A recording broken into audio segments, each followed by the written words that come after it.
B R Patil ಬಳಿ ಮಾಹಿತಿ ಇದ್ರೆ ಕೊಡಬೇಕು. ವಿಧಾನಸೌಧದಲ್ಲಿ ಸಚಿವ ದಿನೇಶ್ ಗುಂಡೂರಾವ್ ಹೇಳಿಕೆ ಕೊಟ್ಟಿದ್ದಾರೆ. ಭ್ರಷ್ಟಾಚಾರಕ್ಕೆ ಸರ್ಕಾರ ಕಡಿವಾಣ ಹಾಕಬೇಕು. ಇದು ಆರೋಪಕ್ಕೆ ಸೀಮಿತವಾಗಬಾರದು. ಭ್ರಷ್ಟಾಚಾರ ಇಲ್ಲವೆಂದು ಯಾರೂ ಹೇಳೋದಕ್ಕೆ ಆಗೋದಿಲ್ಲ. ಐಟಿ ಇಡಿಯಲ್ಲೂ ಭ್ರಷ್ಟಾಚಾರ ಅಧಿಕಾರಿಗಳು ಅಥವಾ ಭ್ರಷ್ಟ ಅಧಿಕಾರಿಗಳಿದ್ದಾರೆ, ಭ್ರಷ್ಟಾಚಾರ ನಡೆಯುತ್ತೆ ಅಂತ ಹೇಳಿದ್ದಾರೆ. ಸುಮ್ಮನೆ ಆರೋಪಕ್ಕೆ ಸೀಮಿತ ಆಗಬಾರದು, ಸಾಕ್ಷಿಗಳನ್ನು ಒದಗಿಸಬೇಕು.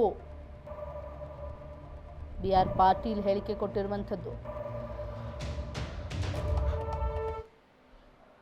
ನಾವು ಏನು ಮುನ್ನೆಚ್ಚರಿಕೆ ಕ್ರಮಗಳು ತಗೊಳ್ಬೇಕು ಅಂತಲೂ ಕೂಡ ಅಥವಾ ಇದರ ಬಗ್ಗೆ ಏನು ನಾವು ಹೆಜ್ಜೆಗಳು ಇಡಬೇಕು ಅಂತ ನಮ್ಮ ಟೆಕ್ನಿಕಲ್ ಕಮಿಟಿಯವರು ಕೂಡ ಮಾತನಾಡಿದ್ದಾರೆ. ಮತ್ತು ಕೇಂದ್ರ ಸರ್ಕಾರದ ಜೊತೆ ನಾವು ಮಾತನಾಡ್ತೇವೆ. ಇಡೀ ದೇಶದಲ್ಲೂ ಗಂಭೀರವಾದ ಪರಿಸ್ಥಿತಿ ಏನೂ ಇಲ್ಲ. ಇಡೀ ದೇಶದಲ್ಲೇ ಸುಮಾರು 257-258 ಕೇಸಸ್ ದಾಖಲಾಗಿದೆ ಅಷ್ಟೇ. ನಮ್ಮ ದೇಶದಲ್ಲಿ ಕೇಂದ್ರ ಸರ್ಕಾರ ಹೇಳಿರೋ ಪ್ರಕಾರ ನಮ್ಮ ರಾಜ್ಯದಲ್ಲಿ 35 ಇದೆ.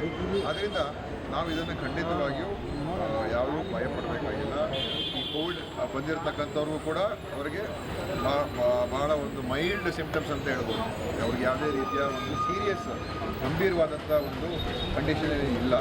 ಮತ್ತು ನಾವು ಈಗಾಗಲೇ ಏನು ಭಾಳ ಒಂದು ಮುಖ್ಯವಾಗಿ ನಾವು ಏನು ಹೇಳಿದ್ದೀವಿ ಅಂತ ಹೇಳಿದ್ರೆ, ಈ ಸಾರಿ ಪ್ರಕರಣಗಳಂತ ಬರ್ತದೆ. ಅಂದರೆ ಅವರೆಲ್ಲ